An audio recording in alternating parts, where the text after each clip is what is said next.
for another episode of Tool Tuesday. This is Dan with Dan and Sarah Makers, and today we are going to talk about flat bars, crowbars, things like that. Bigger nail pulling, wood prying type instruments than we did with our cat's paw video. Again, these are tools here. As you can see, I've laid out a couple different styles that are pretty much designed for pulling nails. They all have a feature that enables them to pull nails, but these are a little bit more useful than just a cat's paw in that we can do a lot more prying, moving things, separating things, whether they're top plates on a wall that have been nailed together and we need to pull them apart, or we've been jackhammering out concrete somewhere and we need to start loosening up chunks of concrete. They're kind of a universal tool. If you got to stick it, stab it, pry it, whatever, these are the tools. So the most common one, and as you can see here, I've got a few that look really well used and some that look very new because they are. The most common tool that I would use on a regular basis would just be this bar here. This is a super bar made by Vaughan. Super bar is the name that Vaughan gives their flat bars. I've heard them called blue bars, I've heard them called flat bars, I've heard them called wonder bars, super bars, whatever. They're all pretty much the same. This one here I have had for, I'm going to honestly say at least 15 years, if not longer, and it's the same bar. It has the same profile as when it started. It's not too damaged other than a few little dimples on the end here from hitting it with a hammer, and the paint scuffed off and worn off. These things are really durable, they last a long time, and I've never broken or deformed an actual brand name Vaughan Super Bar. Now, there are cheaper bars than this that are made by different companies. There are some real off-brand ones made in other countries that are a little bit thicker. You feel them, the geometry, the angles, all that are not quite the same as these. And the steel is the biggest component. It's very inferior. It's a very soft steel. And these teeth will deform. This will flatten out. The teeth, the individual teeth will break. These will bend. They will not hold up under what I would consider normal job site use. If a carpenter's out there or whoever is working with a tool and it's routinely failing, that's not worth it. So honestly, I looked at the prices between both this longer style and the shorter style of super bar versus wonder bars versus off-brand bars. And honestly, they're only about $2 different between the high-end ones and the cheapest of the cheap. So in my opinion, if you're going to spend $11, spend $13 and get one that will last you a long time. So starting out here, we got the really cute little tiny one. It's basically an identical version of this, and this is one that I've had for quite a while. I don't use it that much because it's so small. There's not a lot of stuff that you honestly use this. This is more, I don't know what to call it, kind of a hobby cutesy tool, but it's a very small flat bar. Like I said, identical to these. It's, again, a good material. I've pried a few things with it substantially, and it hasn't deformed. So currently Vaughan now sells at Lowe's. They have a 3-pack of 3 smaller types of bars. They have these two, which are, as I said, these are just small versions of the bigger flat bar, and these are identical. It's just this one's been painted. All the Vaughan tools are made in the U.S. Not saying that that's the only place to buy a tool where it's made, but they are all U.S. made still. And so this is a nice little flat bar here. This is a step up. It's just slightly larger. This would be maybe more useful for somebody doing like glazing work or something like that, where you might have a trim stop around a piece of glazing in a window or a door and you want to gently pry up. This is kind of that size, kind of trim work size little flat bar. This particular one here, this is kind of unique in that this type of bar is probably mostly familiar to people who do, I believe it's apiary work, which is the technical term, but people that work with bees and beehives will always have a tool like this with them. Same style. They're typically black or silver, and This is what they refer to as a hive tool. And they'll carry it in their bee suits. I worked with a guy doing beekeeping for a little while, and always had a hive tool. When you go up to a hive and you got to pry the lid off, this gets under there and you can break that seal of wax that the bees seal up their hive with. Every time you mess with it, they go back and they seal everything up. And then this little hooked end here, when you've got the frames, you've got 10 frames in a box or a super, you can put that in there and you can pry the frames, individual frames apart, and then get on top of a frame and pry off another frame to lift it up out of the hive. So this is most commonly going to be something that you're going to see beekeepers use. But it also is a nice little bar for, again, pulling off trim and glazing stops and things like that. So it's a pretty useful size. Again, like I said, this is the most common size that I use. It's very durable, long-lasting, good size. You can pull framing apart, you can pull nails, and just all around useful. They do step it up to a 21-inch length. This is slightly longer, which will give you a little bit more leverage. The hook is just slightly bigger, so you can get under there just a little bit further, but other than that, it's about the same. So this will do a lot of what you need on a job. This next one here is kind of a funky thing.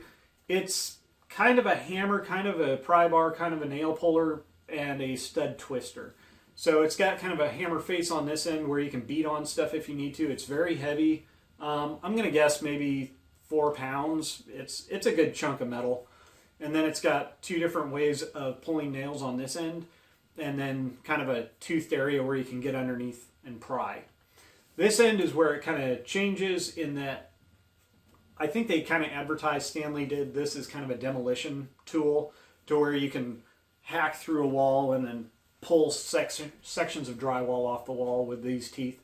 Also, when you're framing and you've got a wall laid out flat and you're putting your studs in, you'll nail off one end and then you go back to nail off the top of the wall or whatever, and you'll notice that the studs are corkscrewed or twisted in.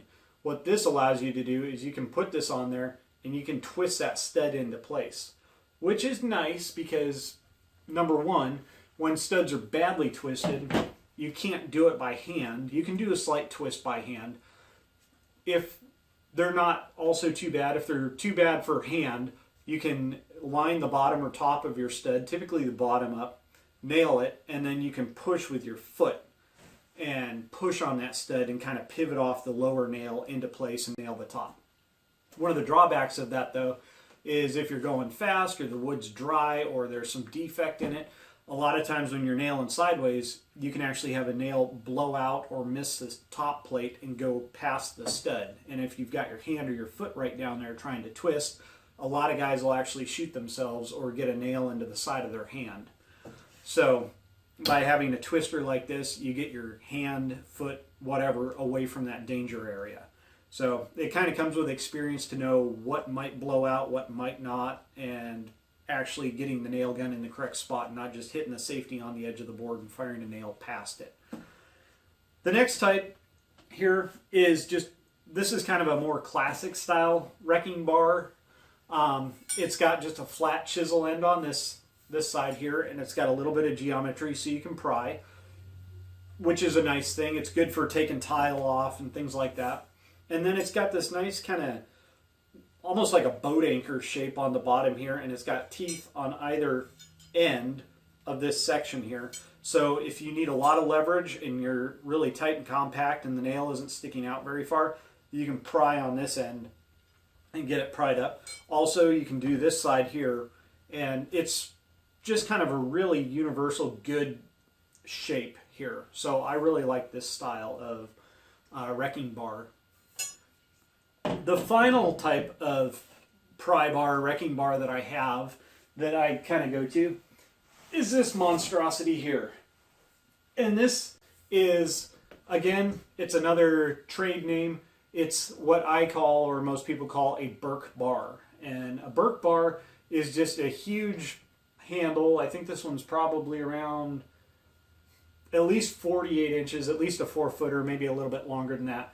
And this thing, again, weighs a lot. It's got, 3/8 inch steel blade here that comes down, and this will move, pry, break just about anything.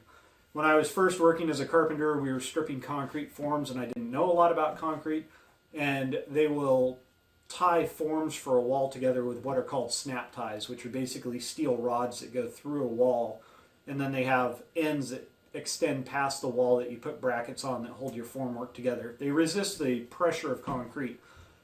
Normal snap ties, they have what's called a safe working load, which can be 1,000, 1,200, 3,000 pounds of horizontal force the concrete can exert on the forms, which that snap tie can withstand.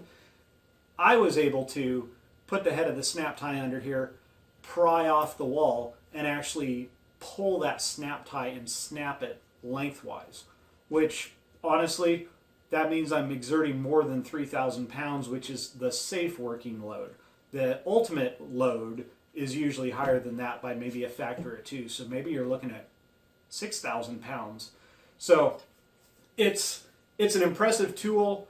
It's really nice if you've got walls and things like that. A lot of times if you stand a wall up and it didn't sit down on anchor bolts correctly, you can get this up under a big wall. You can lift it up easily. You can walk it, move the wall laterally side to side by kind of rolling off the end of the bar here.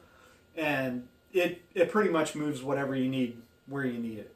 They also use this a lot for stripping concrete forms. That's typically where you're going to see it. So if you're just a residential house framing carpenter, you're probably not going to be as familiar with these as if you've been a union carpenter or something where you typically will be exposed to heavy concrete formwork for, say, bridge overpasses or abutments, big retaining walls, things like that. So that's more of that type of work. So typically those are made by concrete formwork companies like Burke and things like that. So as far as pry bars, wonder bars, flat bars, super bars, that's pretty much all there is. There are a few slightly different types of bars. Stanley makes some bars like these that have some really funky, weird geometries to them. Not exactly sure why you would want those, but they do make those. This type of bar here is really beneficial because as a carpenter, it's easy to store it in your nail bags when you do need it, which I'll show you here. So most of the time when I'm working, I'm going to rely on my cat's paw for most of my nail pulling, digging, prying type activities. But every now and again, I'm going to need something a little bit more, so I'm going to rely on my super bar, flat bar, blue bar, or whatever, wonder bar. The nice thing, like I said, about this particular bar is it's really easy to carry when you're working, doing carpentry, primarily on nail bags like this, which attach to a belt. If you've got an apron style, it's not going to work because the bags are sewn directly onto the belt. But with a flat bar, you can just slide it right through this loop between your belt and your nail bags here. So it makes it really easy. I can get it in there. I can store it. It'll work both sides. I just store it on my left side because I'm left-handed, and that's just natural to me. But you can carry it if you need to. It's out of the way. It's not going to be really interfering with a lot of stuff. I don't carry it all the time because any additional weight of stuff that you don't need, don't carry it. So I will typically just slide it on the side there. I guess the big drawback of this is that for me, I am left-handed. I store it on the left. Maybe I should think about it differently and put it on the right. But it does kind of interfere a little bit with my hammer there.